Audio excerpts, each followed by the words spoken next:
ఏంటి పద్మావతి, కాలనీలో అందరూ కృష్ణాష్టమి హడావుడిలో ఉంటే నువ్వేంటి తీరిగ్గా పెట్టి ఓపెన్ చేసావు? నువ్వు వాసు గురించి చెప్తే నమ్మలేదుగా. కొంపదీసి ఇప్పుడు నమ్మించే ప్రోగ్రాం పెడతావా ఏంటి?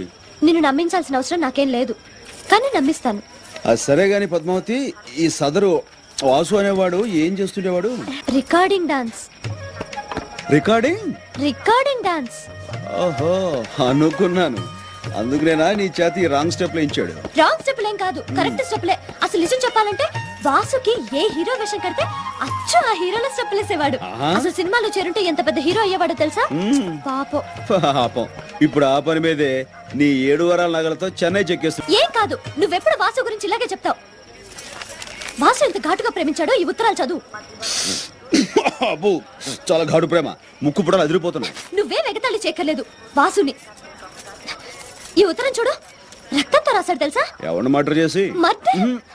కోడినా మేకనా అని. అదే మరి, తన రక్తంతో రాశాడు తెలుసా? చూడు. అబ్బో, అంత కలర్ ఇచ్చాడేంటి? దాంతో నువ్వు మనసు పారేసుకున్నావా? నేనే ఉత్తునే మనసు పారేసుకోలేదు. నా గురించి కవిత్వం రాశాడు తెలుసా? ఆహా, గురువు గారికి అంత టాలెంట్ ఉందేంటి? ఏం రాశాడు? నాకు సిగ్గేస్తుంది, నువ్వే చదువు. అబ్బా, నాకెందుకమ్మా అంత అదృష్టం? నువ్వు చదివి వినిపించు, తరిస్తా.